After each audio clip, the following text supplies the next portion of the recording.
Santa Cruz do Douro. Quinta e Casa de Tormes. Fundação Essa de Queiroz.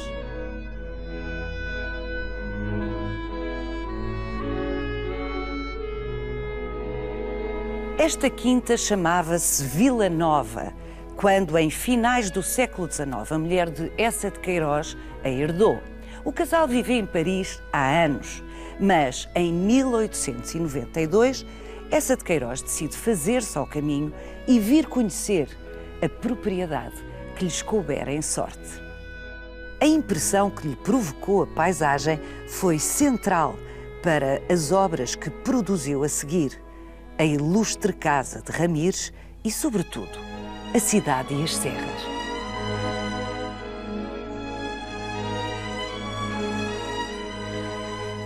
Ora, calhou que A Cidade e as Serras foi o último romance de Essa de Queiroz a ser publicado, aliás, já depois da sua morte.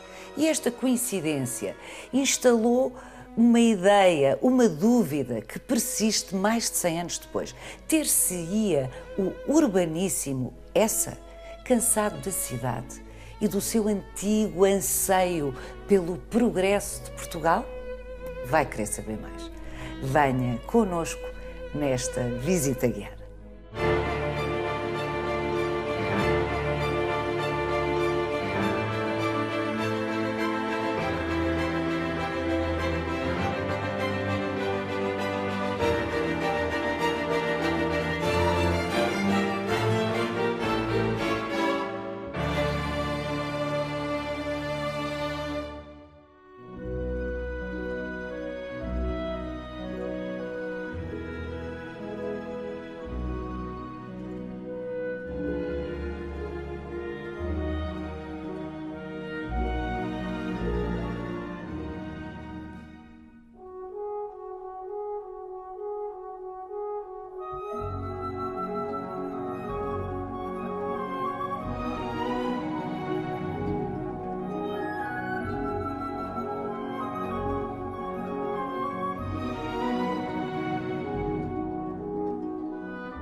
Que beleza! Esta foi exatamente a frase que Jacinto, o protagonista do último romance de Essa de Queiroz, A Cidade e as Serras, proferiu quando aqui chegou acima. E provavelmente Essa de Queiroz, quando veio aqui pela primeira vez, em 1892, fazendo um percurso igual ao da sua personagem, ele também vem de Paris e também chega a um local, a uma casa, que pertencia à família da mulher, a mulher tinha herdado, mas onde a família já não vinha há anos. E, portanto, ele descobriu isto e deve ter descoberto isto tal como o Jacinto descobriu. Não sei se vindo a pé, provavelmente terá vindo de outra maneira mais confortável, mas também se deve ter impressionado com a beleza. Não havia muitas alternativas à época. Sim, de pé ou de égua, de mula, de exatamente, burro. Transportado por animal. Ele, curiosamente, 6 anos depois, em 1898, numa carta à mulher, numa segunda vinda aqui à propriedade, dá conta da sua primeira reação, da beleza que percebeu em 1892, e da segunda vez demorou 2 ou 3 dias a sentir outra vez a beleza. Agora, o que ele também chegou aqui e descobriu na prática é um país que tinha vindo a ser pensado pela literatura ao longo do século XIX, desde as viagens na minha terra do Almeida Garrett, pensado de maneira a encontrar-se a beleza. Isto era um país onde as pessoas viviam, onde as pessoas trabalhavam, mas é no século XIX que se começa a criar-se uma relação, essa relação emocional com as paisagens. E A Cidade e as Serras é as viagens na minha terra do Essa de Queiroz. Essa descoberta do país, que provavelmente, tempos antes, teria impressionado pelo seu aspecto íngreme, difícil, e agora espanta pela beleza.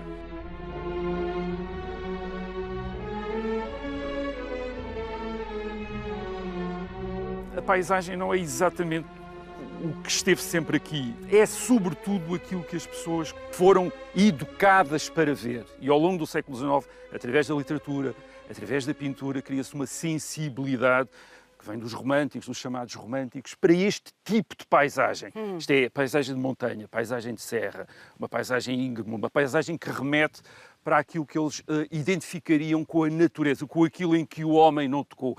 O que é, obviamente, um paradoxo, porque esta paisagem do Douro é das mais trabalhadas pelos seres humanos ao longo dos séculos. Exatamente, é uma paisagem Calcos, esculpida. muito trabalhado.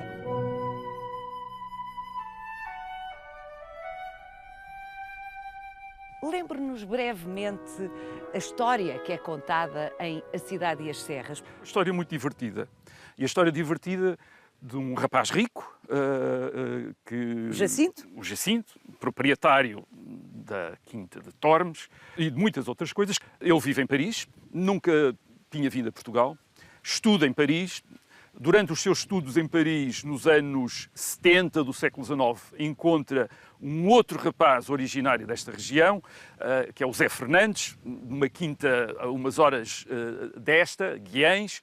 Tornam-se amigos, separam-se em 1880, quando o Zé Fernandes regressa a Portugal, e 7 anos depois, o Zé Fernandes volta a Paris e encontra o Jacinto. O Jacinto que ele tinha deixado como um entusiasta da civilização, da tecnologia, do progresso, e que ele encontra como um jovem rico, estimado pela sociedade parisiense, mas muito maçado, cheio de tédio das descobertas, das tecnologias. Isto é, ele tem tudo, tem a casa 202 dos Campos Elíseos, onde acumula tudo aquilo que é civilização, milhares de livros, invenções técnicas, todas essas maravilhas. Elevadores, sim, para a comida. Tudo, telégrafo. Ele está a par de tudo, ou tenta estar a par de tudo, e massa-se tremendamente. E, portanto, temos essa descrição do que é estar em Paris. Reparem que o livro para portugueses que no século XIX olhavam para Paris como o foco da civilização é paradoxal, é divertido, porque aquilo que o Essa está a descrever é quão maçador Paris pode ser. As festas, os jantares, os acontecimentos. Portanto, o livro começa por si. Há o jantar no número 202 do Campos Elíseos, em que há um peixe que fica preso num elevador, com toda a alta sociedade parisiense a tentar pescar o peixe. Portanto, há esse lado divertido. No meio deste tédio, o Jacinto tem notícias de que um acidente ocorreu numa quinta que ele tem em Portugal, a Quinta de Tormes. Onde nunca veio, e que tem a ver com uma capela que ruiu e arrastou os túmulos dos seus avós, os Jacintos do século XIV, como ele diz, e no meio do tédio ele sente, enfim, a obrigação que ele primeiro tenta passar ao Zé Fernandes, isto é, quer que o Zé Fernandes lhe diga que ele tem essa obrigação de vir a Tormes. E, portanto, e depois é o outro lado, a outra história picaresca, que é a da viagem do Zé Fernandes e do Jacinto em comboio através de Espanha até Tormes. Uma espécie de aventura em que tudo corre mal, eles perdem as malas, o Jacinto vem cheio de apreensão em relação ao que vai encontrar, as noites negras. Ele pergunta, mas há médicos lá em Tormes? O que é que se passa? E, de facto, a chegada é uma chegada muito acidentada, as malas não vêm, ninguém está à espera deles, portanto eles vêm descobrir o casarão, tal como, aliás, Essa de Queiroz o descobriu em 1892. Isto é uma casa que não era usada pela família e que, portanto, estava a ser usada como uma instalação agrícola. Isto é, este grande casarão, as suas grandes salas, etc., estavam a ser usadas como uma galinhas, fartos de palha, de trigo, frutas, estava a ser conservado lá dentro. Portanto, é o horror inicial. Ele que vinha convencido que já teria aqui os apetrechos necessários para fazer de Tormes uma nova Paris, porque ele diz Paris é em todo lado, não há senão Paris, como ele diz, não pode fazer Paris. E, portanto, temos a outra história divertida, que é, digamos, a habituação de Jacinto a Tormes, depois de ter vivido no cume da civilização, nos Campos Elíseos, de repente estar literalmente acampado dentro do seu casarão em Tormes, com tudo aquilo que... E depois o seu contacto com esta, digamos, a sociedade que ele vai descobrindo aqui à volta, quer nas suas misérias, quer nos seus ridículos, os seus vizinhos. É bom acrescentar que ele nasce em Paris e está em Paris porque a sua família é uma família de exilados. O seu avô era um miguelista e quando Dom Miguel perdeu a guerra em 1834, foi-se embora também para Paris, abandonou o país, não quis estar no país onde os liberais mandavam. Tinham vingado. E quando Jacinto vem, o que ele vem encontrar ainda é muita gente saudosa de Dom Miguel e, sabendo-se das ligações miguelistas da família, estão convencidos que ele vem trazer o príncipe Dom Miguel, já não o rei, mas o filho de Dom Miguel, e, portanto, que ele está metido numa conspiração miguelista. Portanto, é o que ele encontra aqui. Portanto, são todos esses equívocos. É uma história muito divertida. Ao mesmo tempo, é uma história muito séria. E esse é o outro lado. É uma história muito séria, porque aquilo que Eça de Queiroz está a fazer é também uma espécie de história da educação intelectual de uma geração, que é a geração dele e é a geração também de Jacinto e de Zé Fernandes. A quantidade de pontos de contacto, de semelhanças Sim. entre a pessoa de Eça de Queiroz e Jacinto é muito forte. O Jacinto nasce em 1851. Eça de Queiroz tinha nascido em 1845. 1845. Eça de Queiroz vivia em Paris. Exato. Há anos. E já estava há anos fora do país também, há anos desde fora 1872, que praticamente não vivia em Portugal. O Eça de Queiroz passou grande parte das suas tertúlias e, sobretudo, na sua literatura, sejam artigos de jornais, a morder no primitivismo, se quisermos, na basicidade, na falta de progresso, de civilização da sua pátria. Aí é que a cidade e as serras é uma espécie de... é um balanço intelectual. Há um momento, ainda em Paris, em que há uma ascensão também a uma serra. Essa serra é aquela em que está a ser construída, em Montmartre, a Basílica do Sagrado Coração. E esse momento é um momento importante. O Jacinto e o Zé Fernandes fazem uma pequena excursão lá em cima. Eles dizem que a Basílica não lhes interessou, mas depois ficam... aquele é o ponto mais alto de Paris. Portanto, vê-se Paris todo. E o que eles veem, e aquilo que Zé Fernandes descreve até a Jacinto, que Jacinto concorda, é um monturo de espessura e pó. Isto é, percebem o caráter efêmero do progresso e da ciência. Mesmo da Grande Paris. E há também um outro momento, no fim do romance. Jacinto já não volta a Paris, mas Zé Fernandes volta a Paris, 5 anos depois da história que é contada no romance, e Zé Fernandes volta ao número 202, à residência, o palacete de Jacinto, nos Campos Elíseos. E atravessa aquelas salas cheias de brinquedos, enfim, dos gadgets, como hoje diríamos, e de livros, e diz que teve a sensação de estar a atravessar um museu de antiguidades. Porquê? Porque teve a noção da maneira como tudo aquilo iria ser olhado do futuro.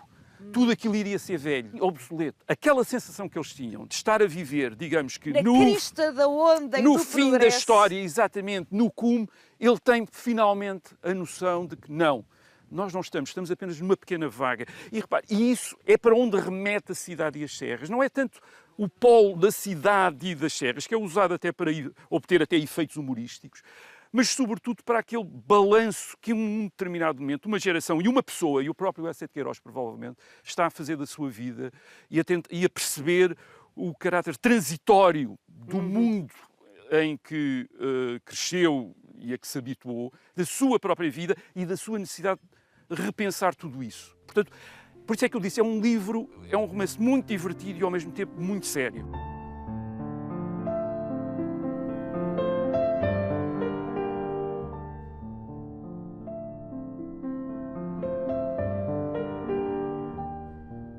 Eça de Queiroz morreu em 1900, portanto ele terá escrito este romance a algures entre 1893, 4, algures até 1900, deve ter ido trabalhando nele, como ele fazia, não é?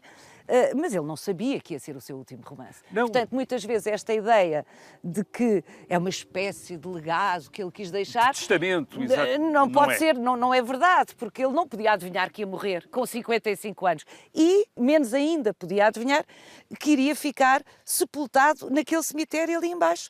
Ele é um dos escritores portugueses que mais deve ter viajado no século XIX, mas tendo morrido em Paris, foi finalmente aqui que veio, como se costumava dizer, repousar. Vamos até lá dentro.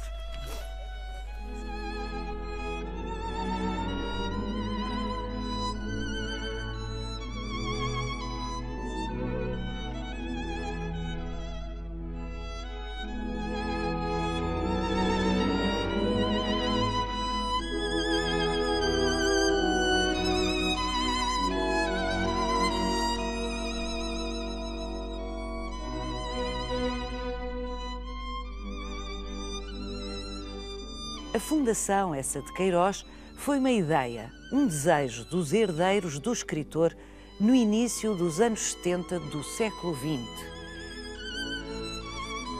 Criada formalmente em 1990, a Fundação foi sediada na Casa de Tormes e concentra grande parte do espólio do escritor.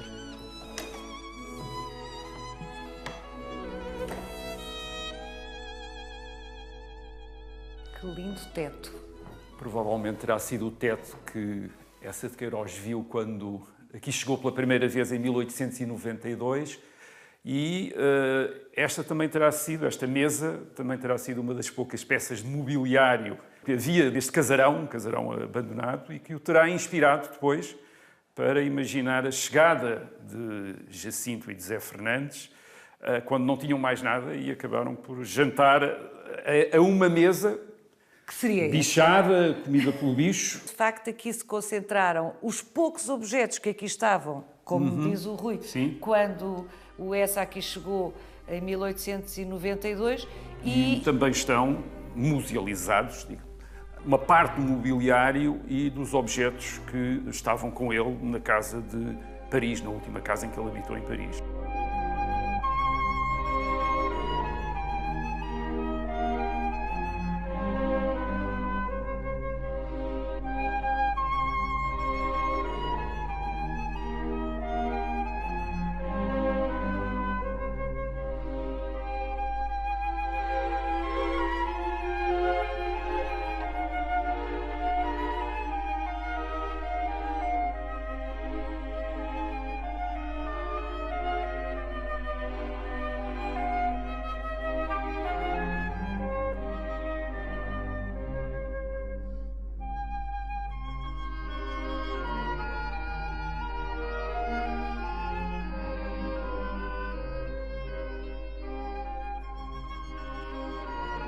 Esta secretária, não uma secretária, uma escrivaninha, uma mesa sim. alta, era onde o Eça escrevia. Aparentemente ele gostava de escrever de pé. E também tinha um método de trabalho que se tornou famoso, que era o de ir enviando o manuscrito para a tipografia e ir corrigindo provas tipográficas atrás de provas tipográficas. E o que temos aqui em cima desta escrivaninha é precisamente uma cópia das primeiras páginas de A Cidade e as Serras, corrigidas por Eça de Queiroz. E daí aquela irritação enorme que teve quando os amigos, em 1875, ele enviou o manuscrito do Crime do Padre Amaro, um dos seus primeiros romances, para ser publicado numa revista, mas organizada pelo Batalha Reis e pelo Antero de Quental. Ele julgou que estava a mandar apenas para eles verem, isto é o manuscrito para eles verem, e depois ele iria mandar uma versão mais apurada. Eles não, eles publicam imediatamente e ele achou-se ofendido enquanto artista. A Cidade e as Serras não chegou a ser editado em vida do Eça de Queiroz. Ele morre em 1900, a primeira edição é de 1901. Todos aqueles livros que foram publicados depois da morte dessa de Queiroz, que nós consideramos póstumos, são, digamos, trabalhos dos amigos, ou depois, mais tarde, do filho, sobre os manuscritos e as provas tipográficas em que essas estava a trabalhar. A correspondência de Frederico Mendes, A Cidade e as Serras e A Ilustre Casa de Ramires. Há outros que o filho vem a publicar depois, nos anos 1920. No princípio do século XX, depois da morte dessa de Queiroz, ele está no auge da sua fama. Ele tem uma estátua, aquela estátua que existe em Lisboa, na Baixa, é inaugurada poucos anos depois da morte dele, promovida a estátua pelos amigos dele. E, portanto, houve uma necessidade de fornecer o mercado com novidades. Exatamente. E ele tinha deixado muita coisa. Porque durante a década de 90 ele anda a trabalhar em muitos projetos literários e, aparentemente, essa é a impressão com que se fica, ele ainda não tinha decidido exatamente qual era aquele a que se iria agarrar mais. Qual eram os próximos maias, digamos assim. E andava a trabalhar na Ilustre Casa de Ramires, na Cidade e nas Serras, na correspondência de Frederico Mendes, nas Lendas de Santos. Enfim, há uma profusão de papéis que ele deixa.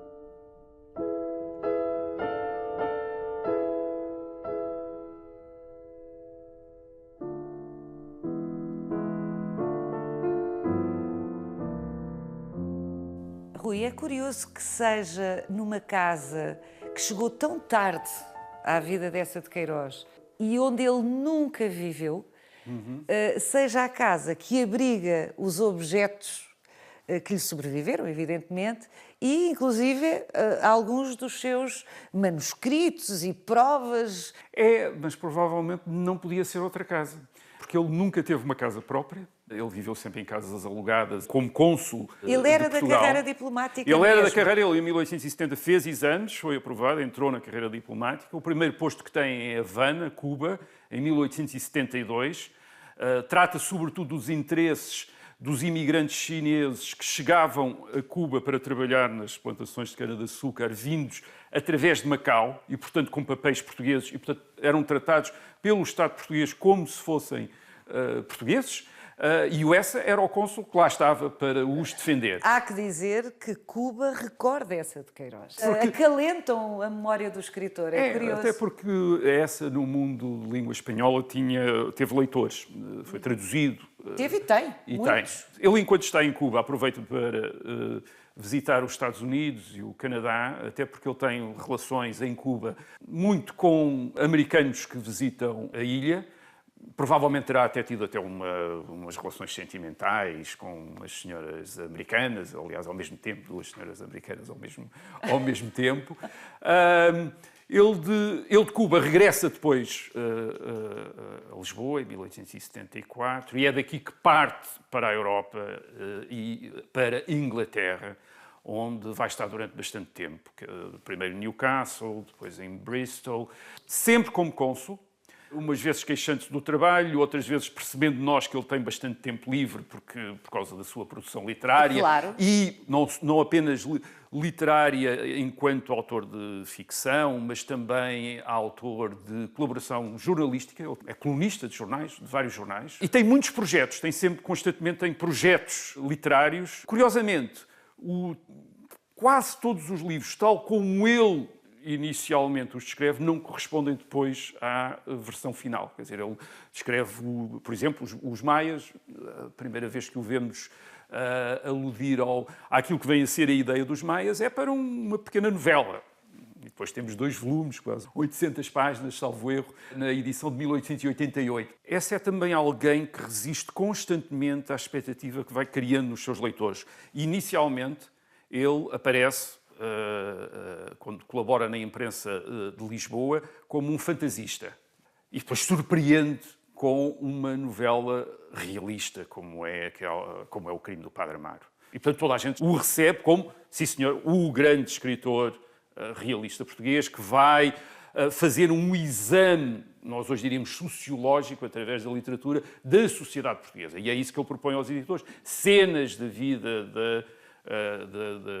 da vida portuguesa. Portanto, é o que ele propõe. Quando toda a gente está preparada para isto, portanto, para a próxima, aparece o Mandarim. Quer dizer, uma coisa absolutamente fantástica. Vamos ver, a propósito do Mandarim, uma peça que está aqui noutra das salas.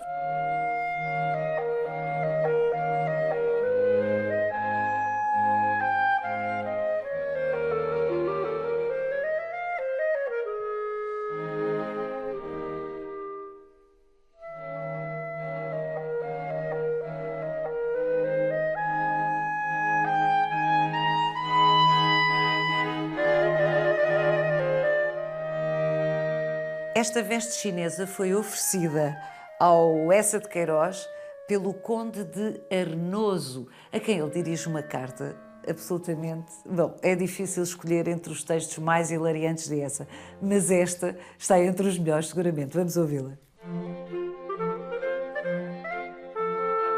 Tenho medo, amigo, de não ser competente para dignamente usar essa nobre vestimenta de mandarim erudito.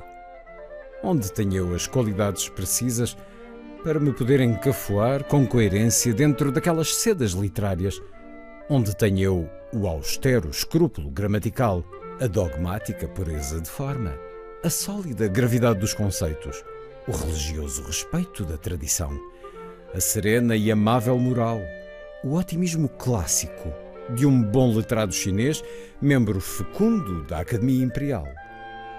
Onde tenho eu, sobretudo, a pança para encher aquelas pregas amplas e mandarinais. Eu não tenho a pança. Mas vestiu, sem mesmo sem ter criado a pança, vestiu-a. Mas isto dá também uma ideia daquilo que, em relação à sua geração, definia também o Essa, e singularizava o Essa.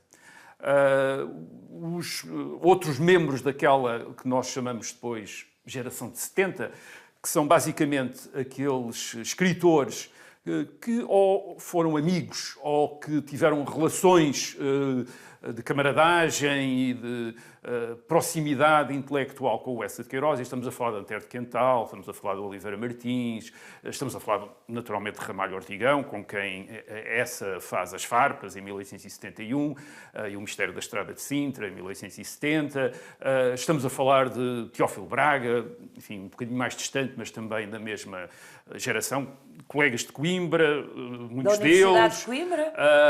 colegas camaradas das famosas conferências do Casino Lisbonense em 1871, proibidas pelo governo. Portanto, ele anda com eles. E eles são todos, e é isso que os caracteriza, são todos muito crentes no dever deles enquanto intelectuais, enquanto escritores, de intervir nos negócios públicos. Isto é, de ter um papel na vida pública do país, de contribuir para aquilo que nós poderíamos chamar hoje, e o que eles também chamariam a modernização, ou que o Essa, em A Cidade e as Serras, chamaria provavelmente a civilização de Portugal. Mas ele é também alguém que desde muito cedo parece ter um distanciamento irónico em relação às grandes causas. E, portanto, ele mesmo quando se torna um escritor conhecido e torna-se com o Primo Basílio, que é um grande sucesso literário, quando é publicado, vende-se bem. Ele não se torna, e nem tenta tornar-se,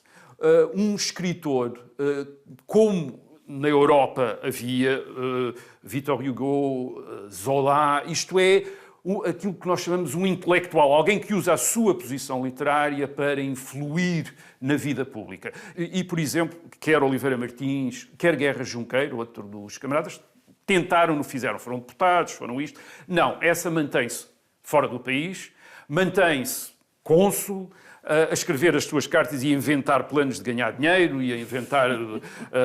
sempre aflito com dinheiro. Sempre aflito com dinheiro e sempre com ideias para ganhar dinheiro.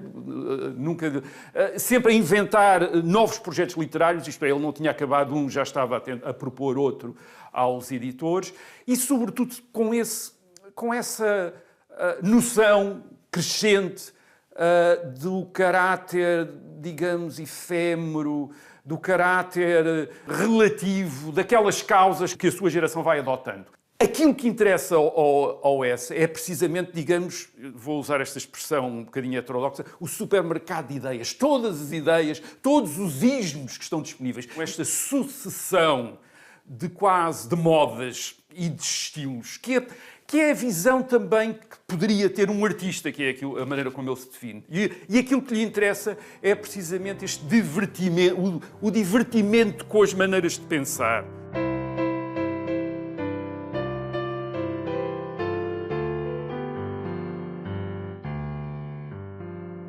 Qual era a posição dessa de Queiroz relativamente aos republicanos? Essa de Queiroz, tal como, aliás, aí acompanhado por muita gente, tinha em relação aos republicanos a mesma desconfiança que tinha em relação à monarquia. Isto é, não tinha muita crença no que estava, mas ainda tinha mais desconfiança em relação àquilo que lhe poderia suceder. Isto é, conhecendo ele os republicanos e os jacobinos portugueses, como ele, uma expressão que ele usa. Não aparecem de uma forma nem na capital, auspiciosa na literatura Não, ele não dele. tinha. É verdade que ele tinha relação com a família real, até através de alguns amigos, por exemplo, o Conde de Arnoso, quem lhe dá este presente, veio a ser o secretário privado do rei Dom Carlos, e, portanto, ele tinha esta ligação com a corte. Aqui nesta sala temos um quadro que lhe ofereceu o rei Dom Carlos, e temos também um desenho oferecido à mulher de Essa de Queiroz pela rainha Dona Amélia. Portanto, ele tem essa relação com a família real. Agora, há um grande ceticismo, porque em 1890 ele não está apenas atento. Ou seja, no ano do ultimato britânico. Nesse começo dessa década, ele não está apenas atento àquilo que se está a passar em relação a Portugal, mas está também atenta àquilo que está a passar na Europa. E a Europa está a mudar precisamente com a ascensão da Alemanha e com a possibilidade dessa ascensão da Alemanha vir a redundar numa reorganização das nacionalidades europeias.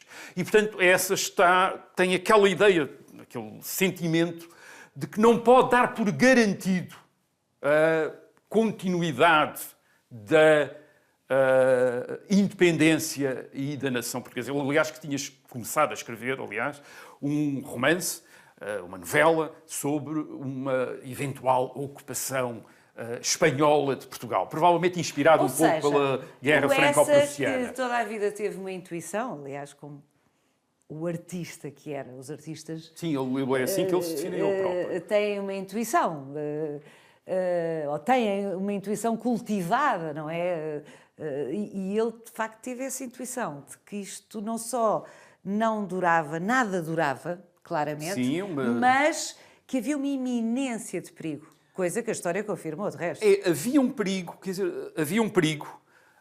É verdade que ele diz, 1580, 1578, 1580, ainda cá estamos, quer dizer, como ele diz a Oliveira Martins, quer dizer, ainda cá estamos. Portanto, há aqui qualquer coisa que dura, que continua. E eu acho que muito do que ele faz, penso que se pode compreender conjugando estas duas dimensões. Isto é, a dimensão crítica, a ideia de uma crise, a ideia de uma transformação, a ideia de uma necessidade de mudar, e ao mesmo tempo a noção de coisas que continuam, de coisas que duram. E quais são essas coisas que continuam? O que é que verdadeiramente dura? O que é que nos deve verdadeiramente fixar? Os ismos não são, as ideologias não são, as modas literárias não são. Essas coisas vão passando. Mas onde é que está o equilíbrio? Onde é que está o ponto de equilíbrio?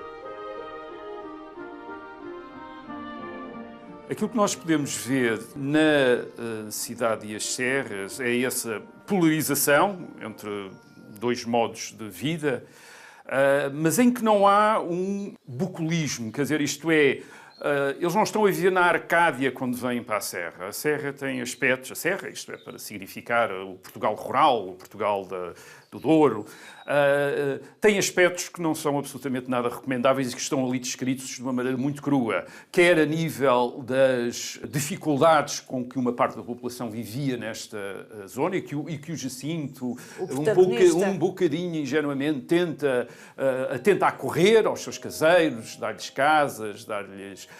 como a própria sociedade rural, aquela sociedade de fidalgos, intriguistas, conspiradores, em que ele também não se integra. Aliás, a ilustre Casa de Ramires é a história de um fidalgo que podia ser o Jacinto, digamos assim, e é um Jacinto que nunca tinha estado em Paris e que tinha ficado em Portugal. E não é uma vida feliz, não é uma vida contente, é uma vida nervosa, irritada, aborrecida, frustrante. Portanto, se o Jacinto nunca tivesse estado em Paris, não teria sido mais feliz. É a ironia da compreensão. É um bocadinho como ele se Essa de Queiroz descreve a dado passo numa carta à Rainha Dona Amélia: eu sou um vago anarquista entristecido. É uma expressão maravilhosa, mesmo a essa de Queiroz. É. A ideia de estarmos fora a olhar para algo que é perfeito é uma ilusão. Quer dizer, nós já lá estamos e aquilo não é o fim, não é a perfeição. Será que se pode dizer que essa fez uma espécie de reconhecimento de que a racionalidade tem imensos limites?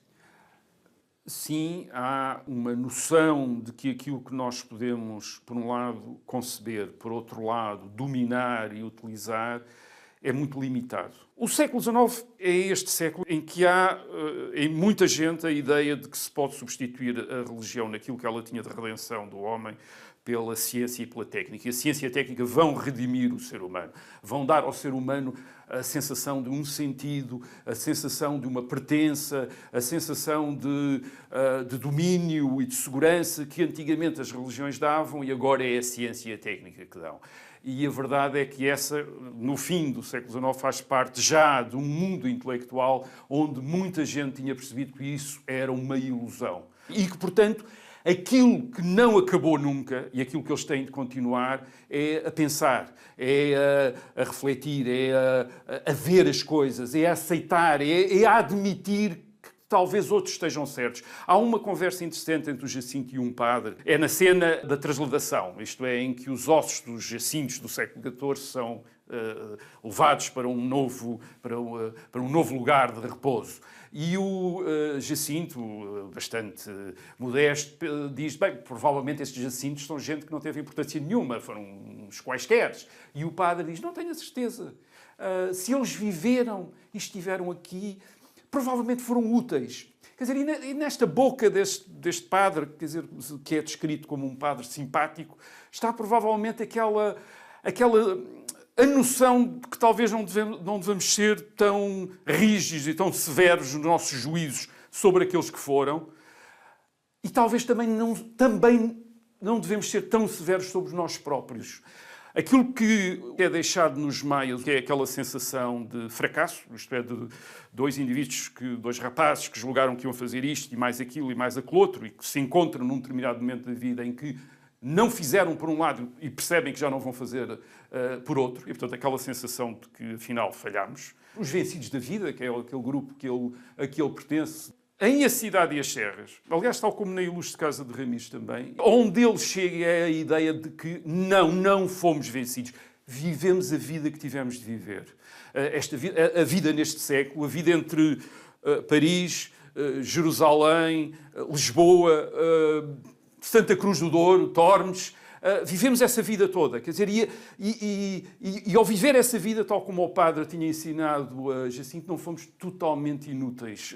E o próprio essa que provavelmente, talvez nunca tenha chegado a realizar os seus projetos literários tal como ele os tinha planeado, mas é curioso que deixou desses fracassos sucessivos grandes obras que nos relacionaram com a vida, com o país, com o mundo, e que ainda são formas de nós voltarmos a pensar essas coisas todas. E eu creio que era aí que ele estava a chegar aos 50 anos, no fim do século XIX. Se alguma palavra dele tinha de ser a última, eu acho que esta foi uma grande palavra. Não é mandar-nos para as serras, não é mandar-nos para Paris, é ensinar-nos a olhar outra vez para todas as coisas e a apreciá-las e a compreendê-las e a relativizá-las e a aceitar a nossa própria fragilidade e a nossa própria humanidade, porque penso que é isso muito que está na Ilustre Casa de Ramires e também na Cidade e as Serras. São personagens que finalmente se reconciliam com os seus limites. Isto é o mais difícil de fazer numa vida.